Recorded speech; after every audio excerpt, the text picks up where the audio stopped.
Acute otitis media adalah merupakan salah satu infeksi saluran nafas atas yang biasanya dijumpai banyak pada anak-anak.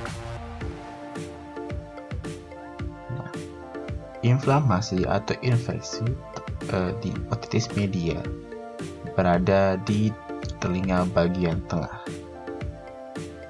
Telinga dibagi menjadi 3 bagian, telinga bagian luar, kemudian telinga bagian tengah, dan bagian dalam.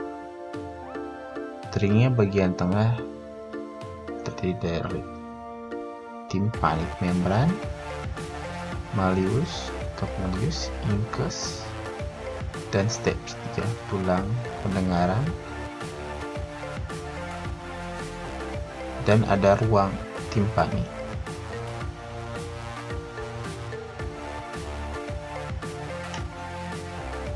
Acute otitis media pada umumnya terjadi pada anak balita, terutama yang umur 3 tahun, dan 2/3 atau 60/6%-nya pernah mengalami 1 kali otitis media.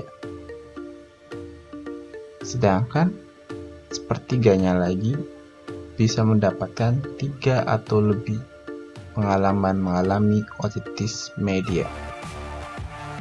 Oleh karena itu, bagi Anda yang seorang tua kemudian mengalami otitis media, perlu ditanyakan kenapa bisa terjadi seperti itu. Ada kemungkinan ada penyakit sekunder lain yang menyebabkan terjadinya otitis media, yaitu kemungkinan adalah seperti limfoma, nasofaringeal karsinoma yang menyebabkan perjalanan infeksi dari lubang eustachius yang menuju ke telinga dalam dan telinga tengah.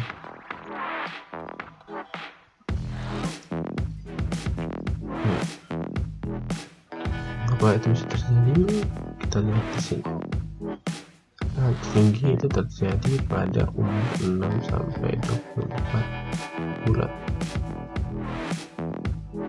Dan juga yang lebih banyak kalau ada pada laki-laki, terutama pada penyakit sindrom Down, sering terjadi pada anak yang sangat muda, umur 5 bulan. Dan jika terjadi, maka akan terjadi kembali lagi juga meningkatkan pada ke Eskimo dan autism.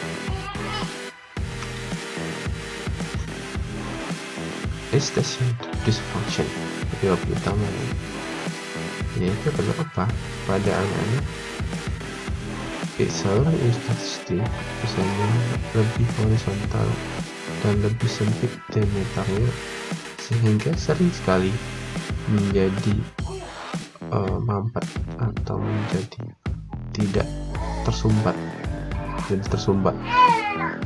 akibat dari mukosa, sehingga menjadi kolonialnya dari bakteri.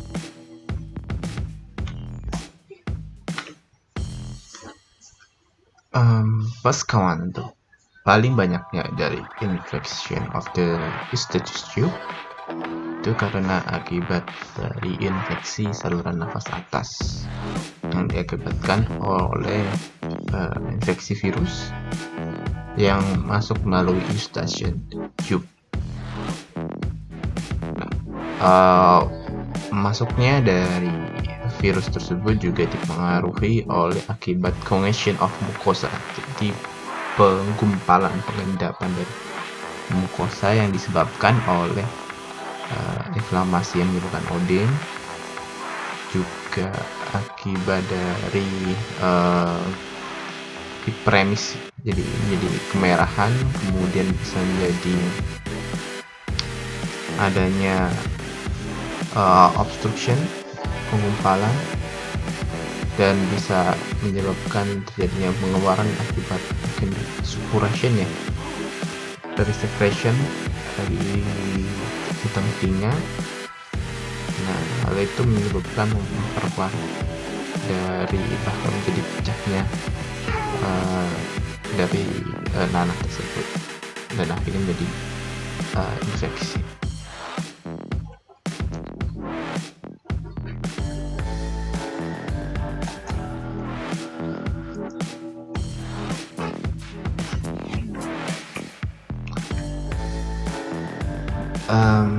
Eustachian juga dipengaruhi oleh akibat penyakit bawaan atau cleft palate atau bibir sumbing ya.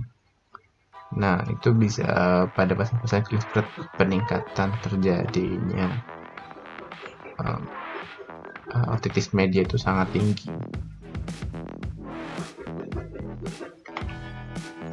Pada pasien-pasien yang mengalami bibir sumbing atau cleft palate, dia mengalami kesulitan dalam mengendalikan cairan yang menuju ke nasofaring. Contohnya adalah ketika dia berbicara, dia akan mengalami kesulitan. Contohnya dia harus terutama pada mengucapkan huruf K.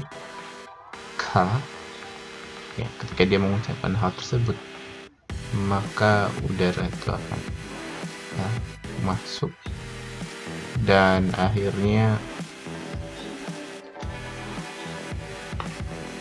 tersumbat, hingga akhirnya dari pasien-pasien yang mulai bibir sumbing mereka akhirnya menyebabkan terjadinya peningkatan sekret Eustachius environmental. Jadi sebagian besar juga adanya otitis disebabkan oleh dari lingkungan. Contohnya alergi, yaitu adalah rinitis. Pada tempo hari kita menjelaskan juga bahwa semuanya salah satu dampak dari rinitis yaitu adalah peningkatan terjadinya otitis, karena tadi terdapat saluran Eustachius menuju dari nasofaring ke telinga bagian tengah. Nah, akibat dari over respon dari sekret menuju Eustachius menyebabkan sering terjadinya sumbatan. Disebabkan juga akibat dari inflamasi yang menyebabkan odem, membuat cairan yang menjadi terhambat dan akhirnya menjadi sumber koloni bakteri. Selanjutnya juga ada smoke, jadi lingkungan yang banyak asap. Nah, itu bisa meningkatkan dari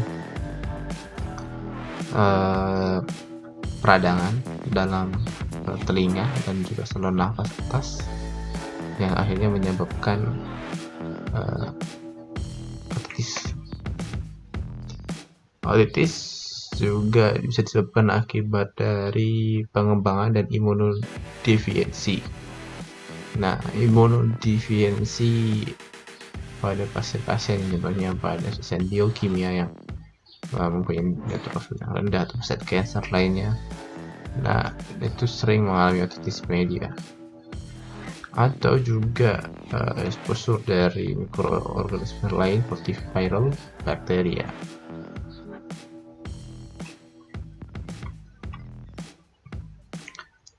Beberapa mikroorganisme penyebab dari otitis media yang pertama adalah Staphylococcus pneumoniae.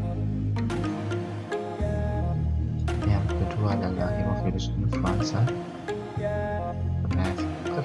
Influenza itu sering beradaptasi sehingga ada tipe label yang spesifik. Tetapi biasanya pengendara berkembang menggunakan vaksin tipe B.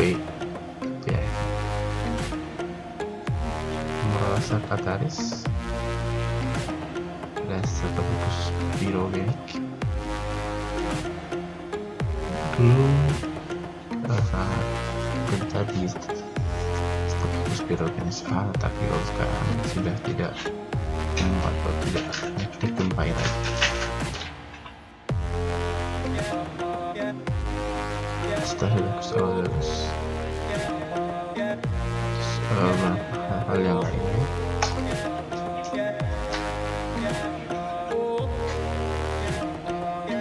nah atau juga akibat dari Nicholas pneumonia, ini adalah penyebab yang parah sampai meningitis, Chlamydia trachomatis, Corynebacterium diphtheria pada negara berkembang, Mycobacterium tuberculosis.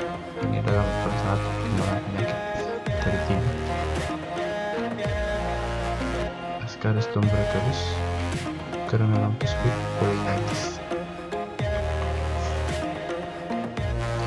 Selanjutnya, influenza typhoid dan M. catarrhalis yang menyebabkan simptom persisten komprehensia menengah.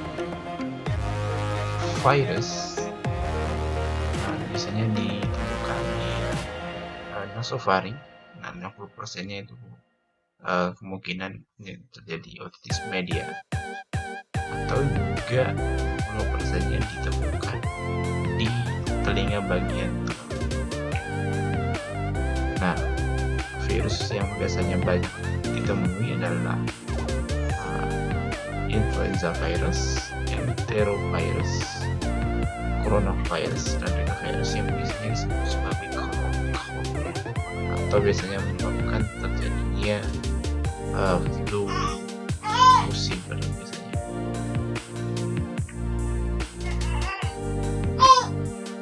Lalu kita beranjak pada tanda gejala pada otitis media.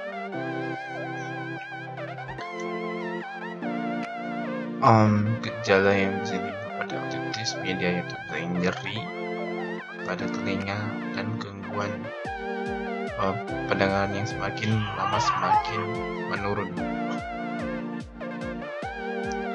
Nah, ada pun spesifik sign yang muncul, yaitu adalah ketika semuanya dilakukan dari tema.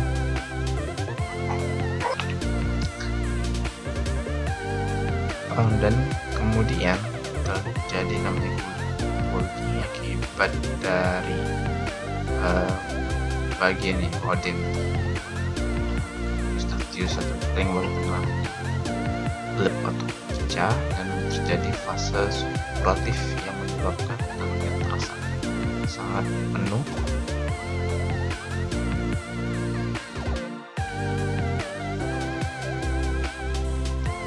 Ataupun dari gejala yang tidak spesifik.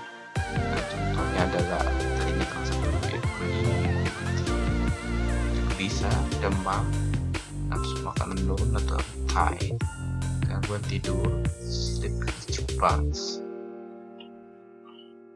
Komplikasi yang terjadi pada otitis media yaitu bisa terjadi mastoiditis, infeksi pada mastoid, tympanic membrane perforation yang adalah sampai kronis, brain abscess lagi sampai ke otak karena telinga itu sangat dekat ya sama otak brain istilahnya. Terus juga ada secara permanen kalau ini sudah tidak bisa diselamatkan lagi membran timpania sehingga menyebabkan terjadi kerusakan pendengaran secara permanen.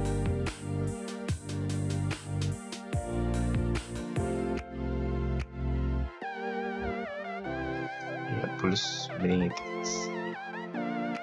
Ada juga middle ear effusion.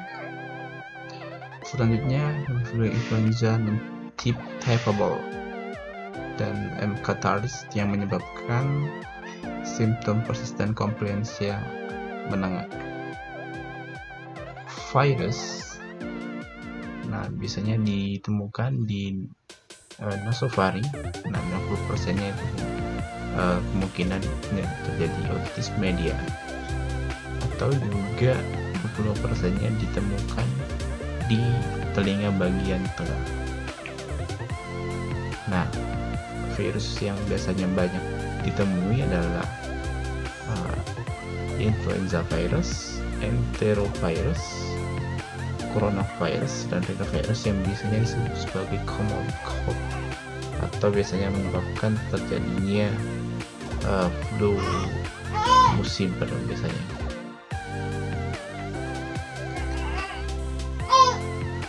Lalu kita beranjak pada tanda gejala pada otitis media.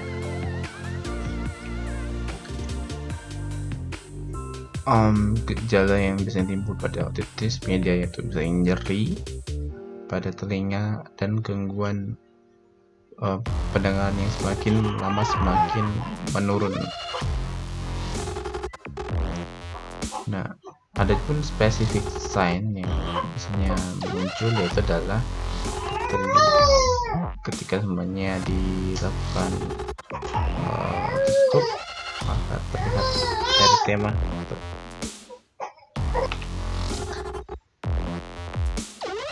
dan kemudian terjadi namanya bulging akibat dari bagian yang ODMD Eustachius atau telinga bagian tengah itu lep atau pecah dan terjadi fase suppuratif yang menyebabkan telinga terasa sangat penuh.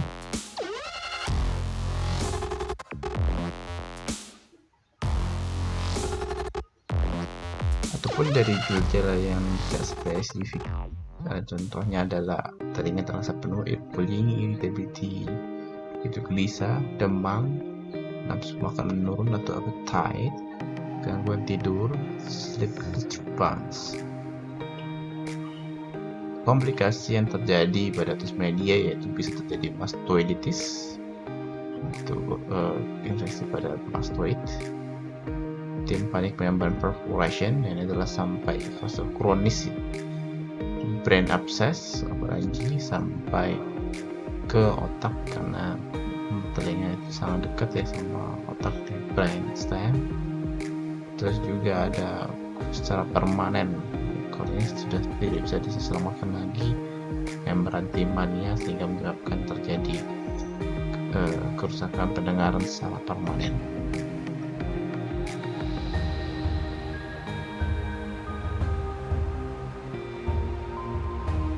Pulse meningitis. Ada juga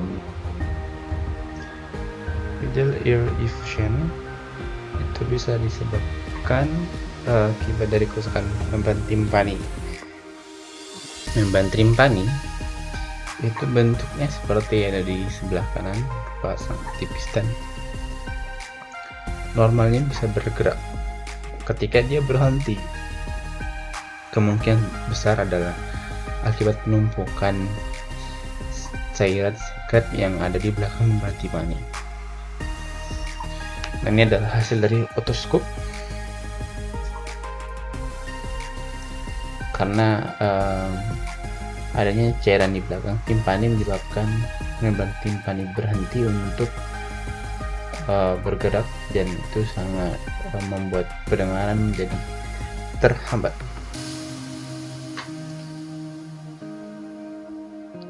Untuk beberapa kasus di clinical picture di culture data ditemukan bahwa beberapa pasien yang kritis dan toksik namun juga tidak mempunyai respon terhadap terapi biasanya disebabkan akibat dari imunokompromanya.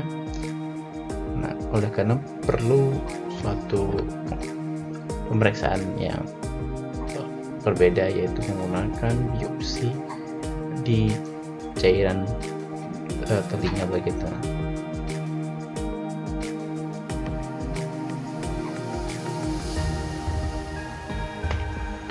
Pada pengobatan ada dua yang pertama adalah observasi dan pain control. Yang observasi lebih dahulu pada pasien yang tidak begitu parah biasanya tidak digunakan antibiotik, cukup diobservasi lebih dahulu. Tetapi jika semuanya parah, kita menggunakan antibiotik dan dilihat diobservasi selama 42 jam. kapan dilakukan pemberian antibiotik, yaitu sekitar tergantung dari pada anak yang 10 bulan semuanya itu 10 hari, tapi untuk yang usia sekitar 2-5 tahun biasanya diberikan sampai 7 hari. Semakin sedikit waktu untuk pemberian antibiotik dengan terapi yang efektif dapat mengurangi terjadinya resistensi terhadap antibiotik. Dan juga ada pendirian nyeri, bisa digunakan acetaminophen, profen. Nah, kita menghindari aspirin untuk tidak terjadinya Reye syndrome. Secara empirik ada 3 penyebab dari hepatitis media yang paling besar, yaitu situs pneumonia, virus influenza, dan Cataralis. Nah, biasanya kita menggunakan 90 mg/kg per hari. Kita karena dapat menjadi beta-lactam. Kemudian memakai 90 mg per hari ditambah 6,4 bulat. Nah, juga alternatif yang bisa digunakan yaitu ceftriaxone, ciprofloxacin, dan ceftriaxone. Nah, ketika semuanya secara empirik sudah dilakukan dan tidak mempan, maka kita gunakan pengujian kultur terhadap jenis bakteri atau virus apa yang ada. Kita observasi untuk kita dapat melihat dari jenis antibiotik.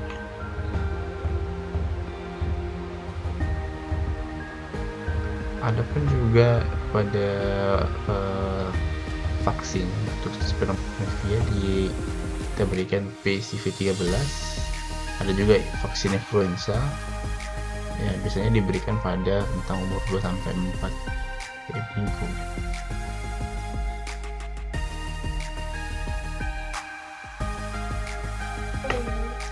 Untuk diagnosa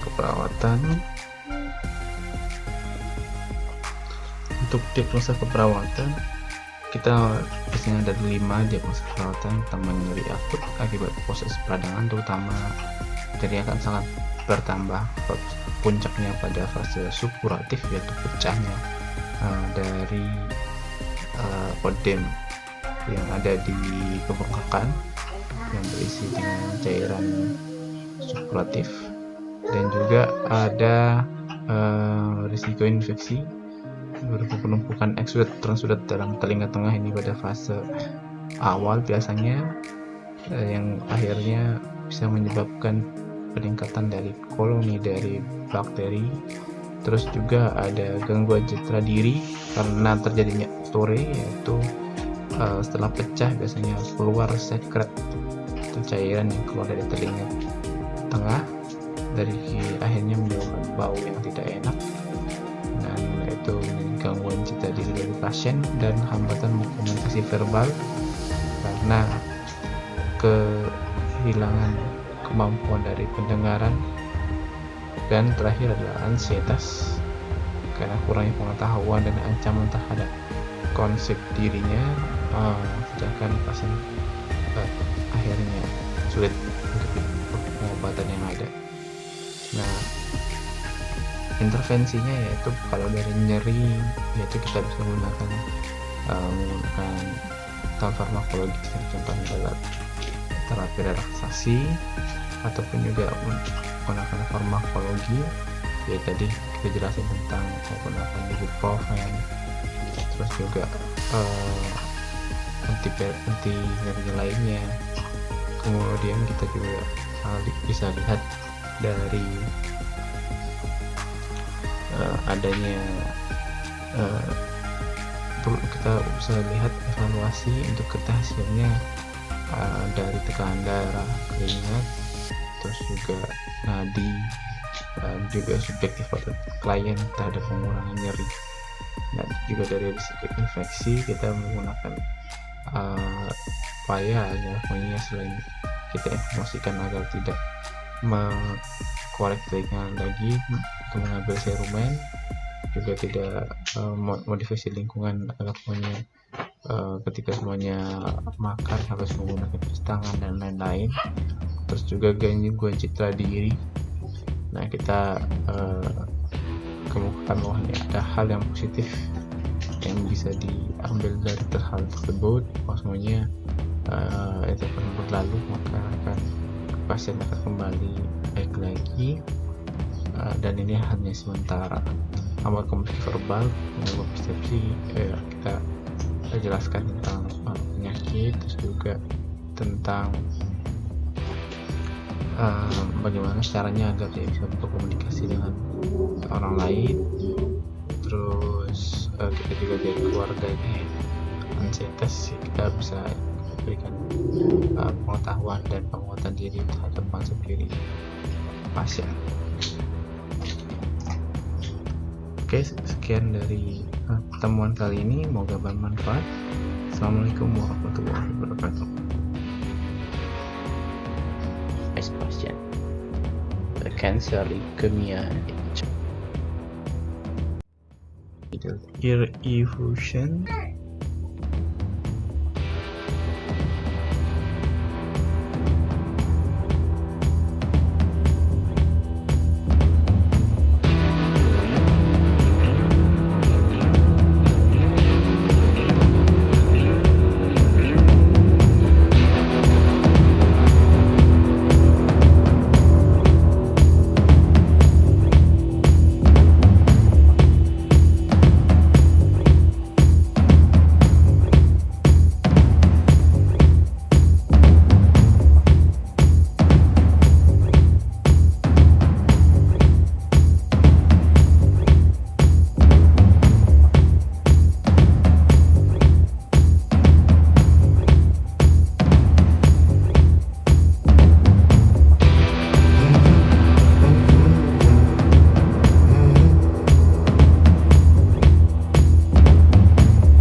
diffusion.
HIV dan lain-lain.